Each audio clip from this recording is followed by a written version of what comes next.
Bismillahirrahmanirrahim. Assalamualaikum warahmatullahi wabarakatuh. Saya Nadia Nuri Silmia. Di sini saya akan menjelaskan materi mengenai anatomi sistem pencernaan pada manusia.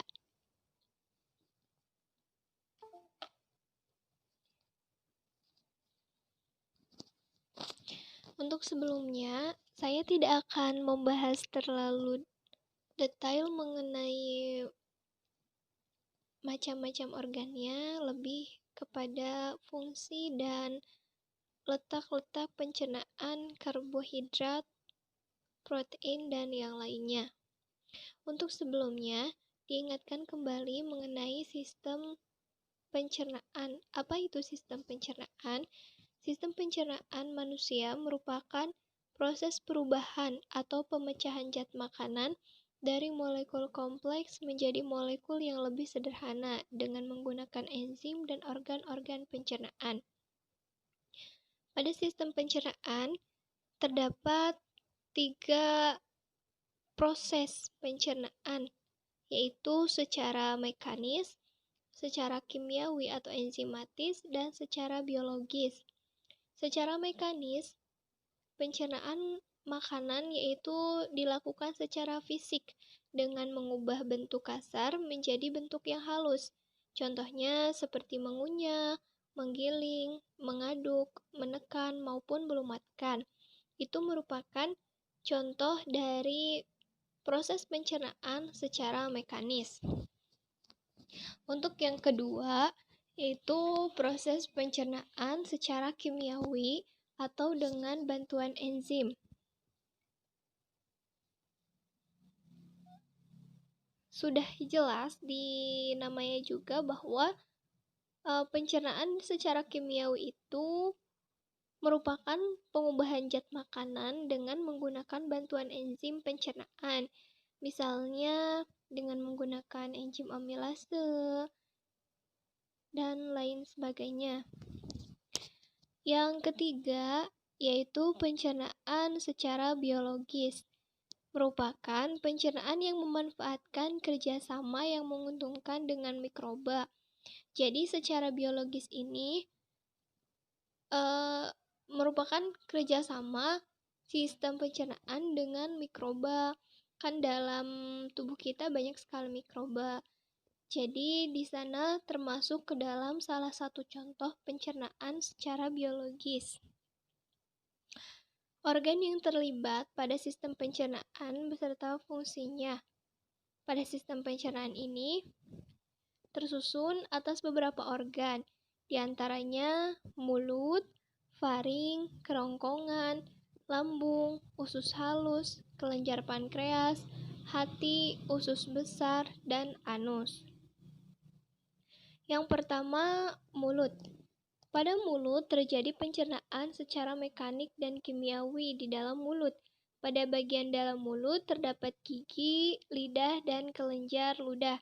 Jadi banyak sekali bagian yang berada dalam mulut yang terlibat dalam proses pencernaan pada manusia maupun hewan juga mungkin ya. Nah, pada mulut ini diantaranya ada gigi. Gigi tersusun dari beberapa macam juga. Namun itu sudah dibahas di minggu kemarin, jadi tidak akan dibahas lagi. Kemudian lidah yang fungsinya untuk membantu mendorong makanan. Nah, kemudian pencernaan di dalam mulut. Pencernaan di dalam mulut ini melibatkan tadi kan ada gigi, lidah, dan kelenjar air ludah.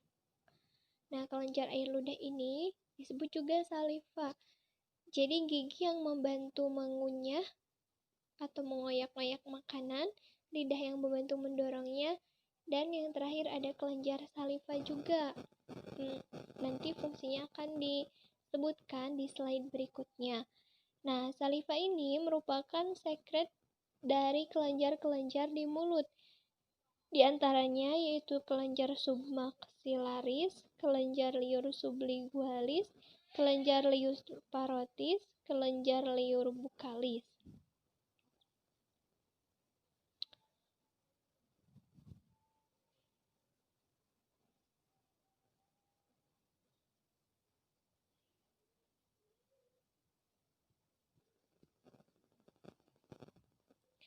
Untuk yang tadi, fungsi dari saliva itu diantaranya membantu dalam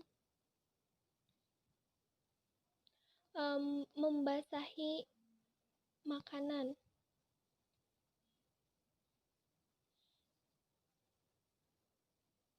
Nah, mohon maaf. Ini fungsinya. Yang pertama, untuk mencampur dan membasahi makanan sehingga mudah ditelan. Kemudian, memecah material makanan sehingga dapat dirasakan oleh reseptor pengecap. Menghasilkan ion bikarbonat sebagai penyangga makanan yang bersifat asam. Pencernaan secara kimiawi atau enzimatik dengan menggunakan enzim amilase. Dan yang terakhir yaitu enzim lisozimnya itu membantu membunuh bakteri atau juga bisa sebagai proteksi terhadap infeksi. Mohon maaf sebelumnya slide-nya tadi ada yang salah. Nah, proses pencernaan oleh saliva ini digambarkan dengan slide berikut. Yang pertama dari kanji atau starch. Itu bisa berasal dari nasi, roti, dan makanan lain. Diubah oleh enzim amilase liur pada liur mulut atau enzim petialin menjadi maltosa. Selain itu juga bisa diubah menjadi maltotriosa dan dextrin.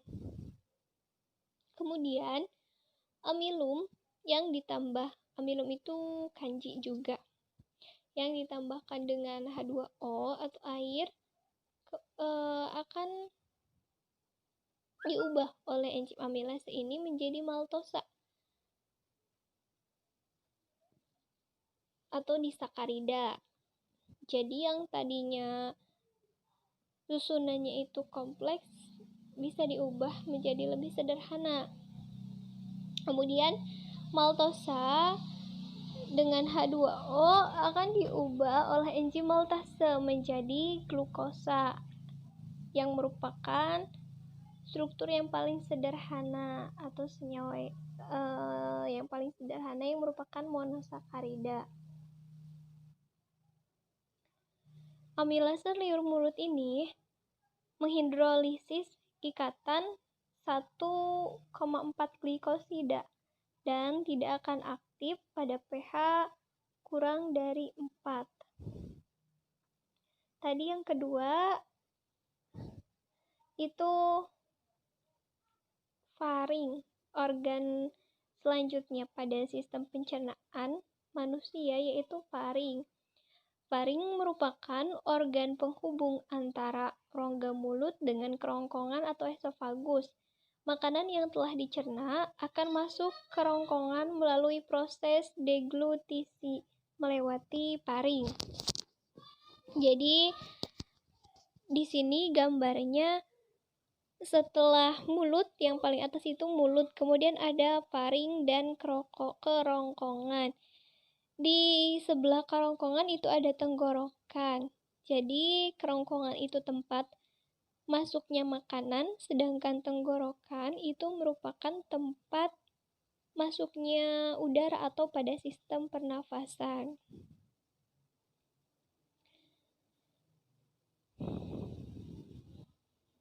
Yang nantinya si makanan ini akan masuk ke dalam lambung.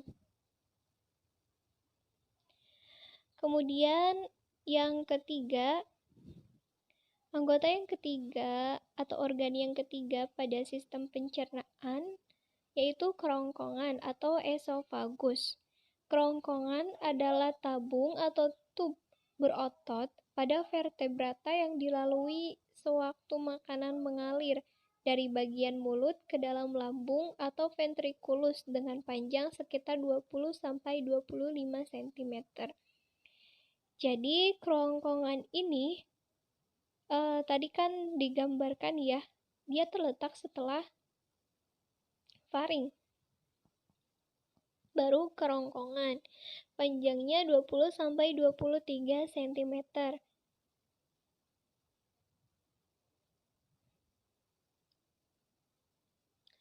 Jadi di sana ada gerakan peristaltik, ada otot di sini. Mohon maaf itu tertutup oleh gambar. Nah, di sini kan ada relaksasi otot, kontraksi otot. Nah, di sana itu yang merupakan bagian dari kerongkongan tadi atau esofagus, ada gerakan peristaltik sehingga makanan bisa turun ke atau bisa masuk ke dalam lambung. Untuk selanjutnya, lambung. Anggota yang keempat pada organ pencernaan yaitu lambung atau ventriculus. Lambung atau ventriculus ini merupakan organ kantung besar yang terletak di rongga perut agak ke kiri. Fungsinya antara lain menyimpan makanan dalam kurun waktu 2-5 jam. Kemudian mengaduk makanan dengan gerakan meremas. Jadi dalam lambung ini makanan yang sudah dioyak-oyak dari mulut tadi kemudian masuk ke faring dan kerongkongan itu akan diaduk di lambung dengan gerakan meremas-remas. Selain itu juga fungsi dari lambung yaitu untuk mencerna makanan dengan bantuan enzim, menerima makanan dan bekerja sebagai penampung untuk jangka waktu pendek. Makanan dicairkan dan dicampur dengan asam hidroklorida dan dengan cara ini disiapkan untuk dicernakan oleh usus. Jadi dalam lambung ini terdapat asam klorida atau HCl yang membantu untuk mencerna makanan atau lebih tepatnya dia supaya makanannya bisa cair atau bisa halus dan bisa diserap oleh usus. Kemudian susu dibekukan dan kasein dikeluarkan. Pencernaan lemak dimulai di dalam lambung. Jadi pada lambung ini vitamin dan mineral itu akan lolos, tidak bisa dicerna oleh lambung. Sedangkan karbohidrat akan dicerna oleh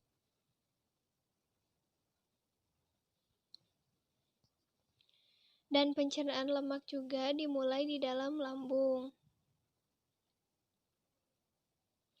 Ini merupakan gambar dari organ lambung. Di sana dari kerongkongan itu masuk ke lambung. Dalam lambung terdapat fundus, kardiak, lapisan ototnya itu memanjang kalau pada lambung. Terus ada korpus, dada rongga, piloris, dan lapisan dalam. Kemudian organ yang kelima pada sistem pencernaan yaitu usus halus. Usus halus merupakan saluran panjang sekitar 8,25 meter dan dibagi menjadi 3 bagian utama. Jadi pada usus halus ini ada 3 jenis. Yang pertama atau ada 3 macam, ada yang disebut dengan duodenum atau usus 12 jari. Panjangnya sekitar 25 cm atau 0,25 meter. Kemudian ada jejunum atau usus kosong yang merupakan usus halus yang berbatasan langsung dengan duodenum dan ilem. Panjangnya itu sekitar 7 meter. Jadi bagian usus halus yang menjadi pembatasan antara usus 12 jari dengan ilem itu dinamakan dengan jejunum. Yang terakhir yaitu ilem atau usus penyerapan, yang merupakan usus halus yang berbatasan dengan jejunum dan intestinum crassum. Disinilah terjadi penyerapan sari-sari makanan, panjangnya yaitu sekitar 1 meter. Fungsi utama dari usus halus yaitu menerima zat-zat makanan yang mudah dicerna untuk diserap melalui kapiler-kapiler darah dan saluran-saluran limfa. Kemudian menyerap protein dalam bentuk asam amino, menyerap karbohidrat dalam bentuk emulsi lemak. Ini organ dari usus halus. Bagiannya terdapat duodenum, jejunum, dan ileum. Pada usus ini terdapat getah usus yang dinamakan dengan getah usus atau enzim-enzim getah usus. Yang pertama ada aminopeptidase. Eksopeptidase menghidrolisis ikatan peptida di sebelah asam amino terminal di peptidase. Kemudian ada disakaridase. Di antaranya maltase, alpha-glukosidase itu memisahkan glukosa dari 1,4 oligosakarida, dan isomaltase atau alpha-dekstrinase itu menghidrolisa ikatan 1,6 alpha-limidekstririn. Kemudian laktase, beta-galaktosidase memisahkan galaktosa dari laktosa. Yang ketiga ada fosfatase. Fungsinya itu untuk memisahkan fosfat dari fosfat organik. Kemudian polinukleotidase untuk memecah asam nukleat menjadi nukleotida. Dan nukleosidase untuk memecah nukleosida menjadi basa nitrogen dan pentosa fosfat. Dan yang terakhir ada fosfolipase untuk memecah fosfolipid menjadi gliserol, asam lemak, fosfat, dan basa kolin. Yang keenam, ada yang disebut dengan kelenjar pankreas. Kelenjar pankreas ini terletak di dekat ventriculus atau rongga perut sebelah kiri, yaitu di antara duodenum dan limfa, dengan panjangnya sekitar 15 cm dan lebar 5 cm. Kelenjar pankreas ini menghasilkan hormon insulin yang berfungsi untuk mengatur atau menurunkan kadar gula dalam darah. Selain itu juga berfungsi untuk menghasilkan getah pankreas yang banyak mengandung enzim. Nah, di antaranya pada enzim-enzim pankreas ini antara lain ada enzim proteolitik, tripsin, chymotrypsin, dan elastase. Enzim tripsin ini berfungsi untuk memecah peptida pada gugus asam amino basa. Sedangkan enzim chymotrypsin untuk memecah ikatan peptida pada asam amino tidak bermuatan seperti asam amino aromatik. Dan enzim elastase untuk memecah ikatan asam amino glisin, alanin, dan serin. Tripsinogen akan diubah oleh enzim enterokinase menjadi tripsin, sedangkan chymotrypsinogen akan diubah oleh enzim tripsin menjadi chymotrypsin.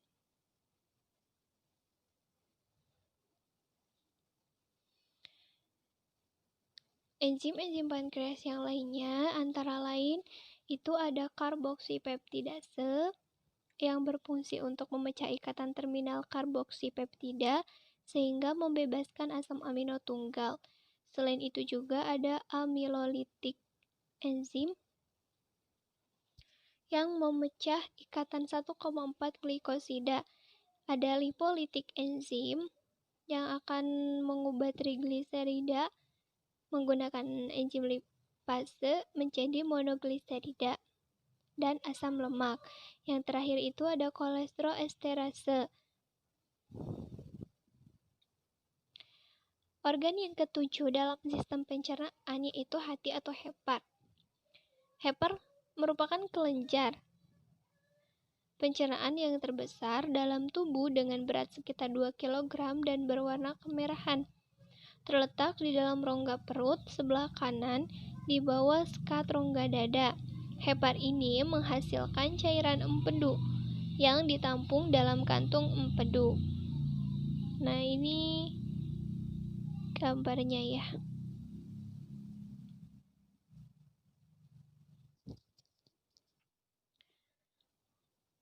Organ selanjutnya yaitu usus besar. Usus besar ini merupakan saluran panjang dengan permukaan dinding yang mengalami penyempitan dan penonjolan, serta merupakan terusan dari usus halus.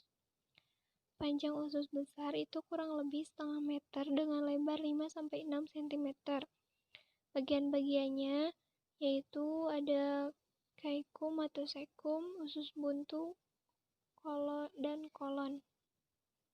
Yang terakhir yaitu anus, yang merupakan lubang pada ujung saluran pencernaan yang menghubungkan rektum dengan dunia luar. Terletak di dasar pelvis, di anus terjadi proses perjalanan terakhir dari feses yang telah dibentuk di kolon. Proses pengeluaran feses ini melalui anus disebut dengan defekasi. Selanjutnya, ada hasil akhir pencernaan. Karbohidrat akan diubah menjadi monosakarida seperti glukosa, galaktosa, dan fruktosa. Protein akan diubah menjadi asam amino dan dipeptida. Kemudian triasilgliserol atau lemak trigliserida akan diubah menjadi asam lemak, gliserol, dan monoasil gliserol.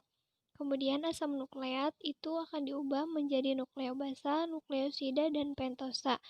Makanan serat itu tidak dicerna oleh enzim jika pada manusia.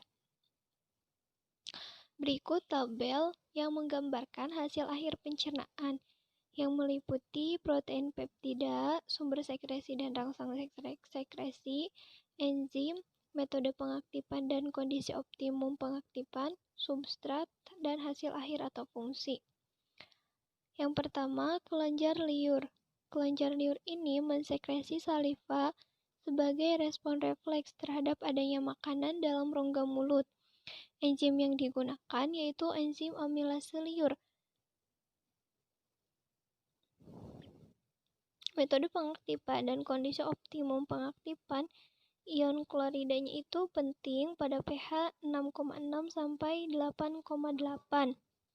Substratnya itu menggunakan patiglikogen dan hasil akhirnya itu maltose tambah 1:6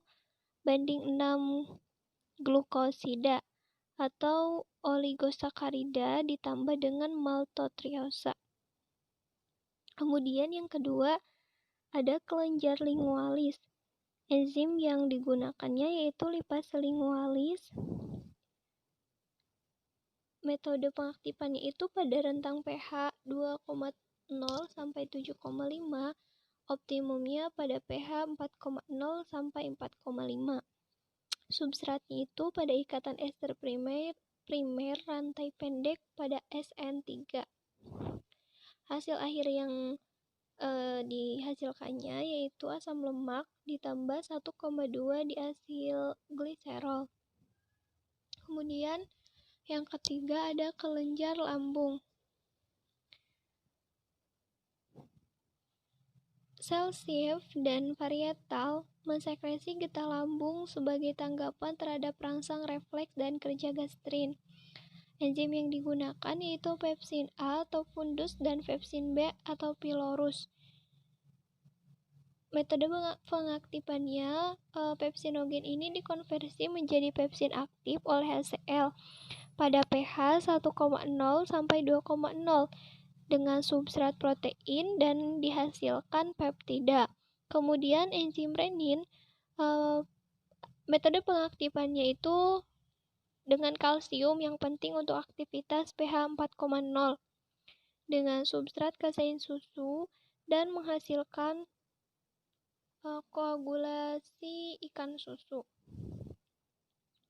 Kemudian pankreas, keberadaan enzim asam dari lambung mengaktifkan duodenum untuk menghasilkan sekretin dan kolecisstokinin.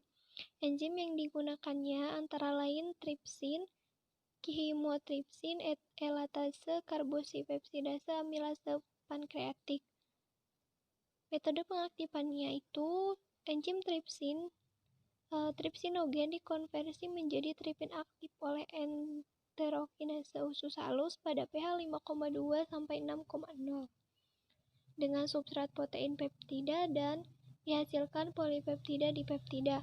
Kemudian kimotripsin itu disekresikan sebagai kimotripsinogen dan diubah menjadi bentuk aktif oleh tripsin pada pH 8,0 menggunakan substrat protein peptida sama seperti tripsin berdaya koagulan susu yang lebih besar. Kemudian enzim elatase itu disekresikan sebagai proelastase dan diubah menjadi bentuk aktif oleh tripsin dengan substrat protein peptida menghasilkan polipeptida dan selanjutnya.